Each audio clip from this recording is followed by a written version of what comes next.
Let's go get some coffee. New spot. Here it is.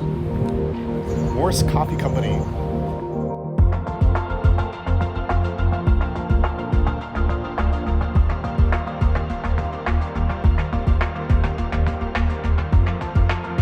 I've been doing this for about 20 years now. I started out in Sacramento, and it was more of a job for survival, and then I kind of fell in love with it, and I continued doing that and just kept it consistent. Every time I needed a new job, I signed up to be a barista, and moved my way up here on just that living, and got up to Portland, served over there for a while, met Sara, and moved to Vancouver.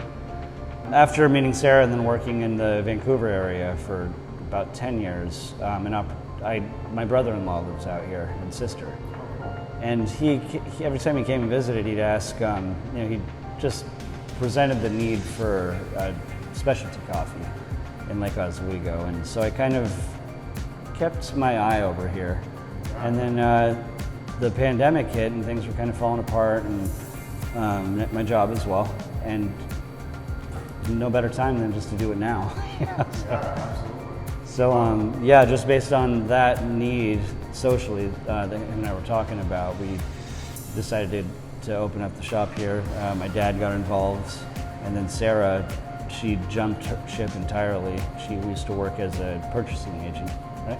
At one point I was in an accounting office for a big plumbing electrical chain, and I had been working for them for 15 years, and I saw my end there. It wasn't going to go any further, so this was an opportunity where I could actually enjoy what I do and be around people instead of just, an office.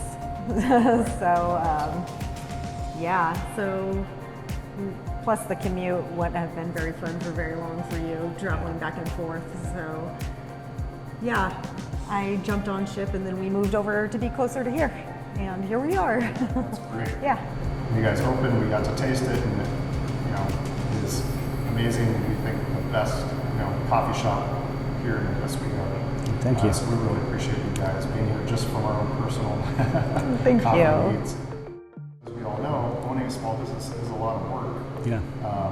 What made you want to kind of tackle that? Because after so many years, you kind of just understand it, and I think that I understood the coffee side of things, but the true goal was to present artwork where the artist feels empowered, rewarded, which is why we're doing 100% kickback to the artist. We don't touch any of it, and I haven't seen that model where the artwork on the walls actually took a front seat, and the people responsible for those artworks are the people who are our customers.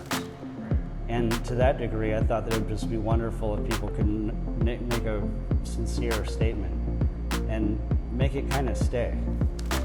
And then we rotate it every month. But the goal is to keep the artist singular instead of group shows, so that we bring signature back.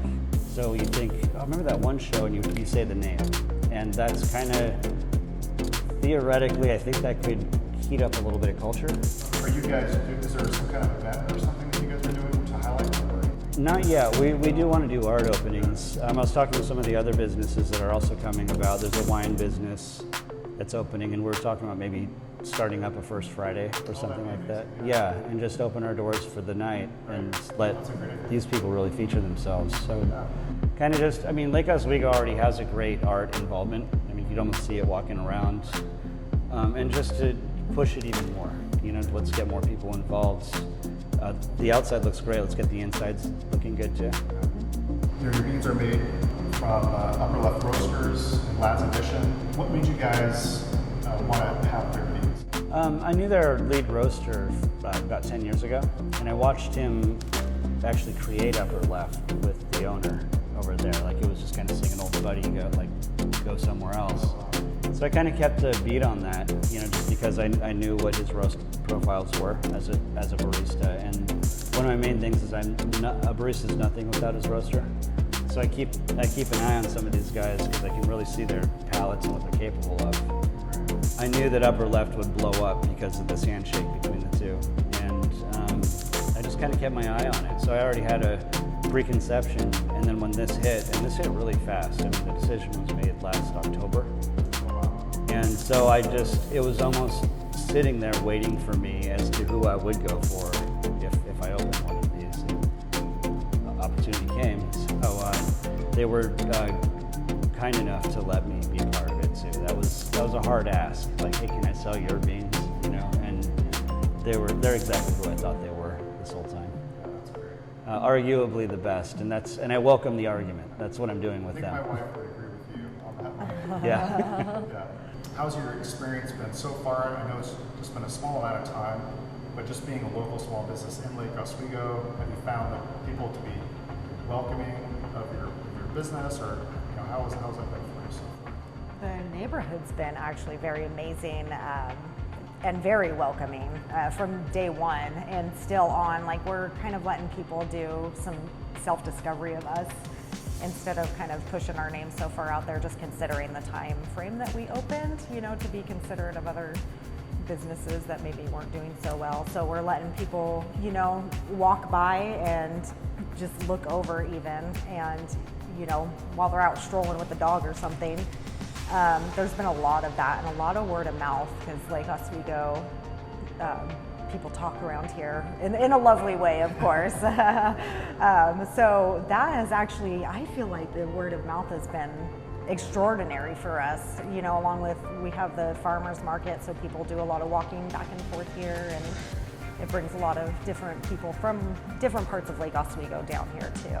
So Symmetrical to like the artwork being here too. You just kind of let it talk. Yeah. And maybe that just develops and makes a true development. Mm-hmm. Yeah. All right, guys. Well, thanks. Appreciate you talking with me today. Thank you. Thank you. If you guys haven't tried it out yet, Morse Coffee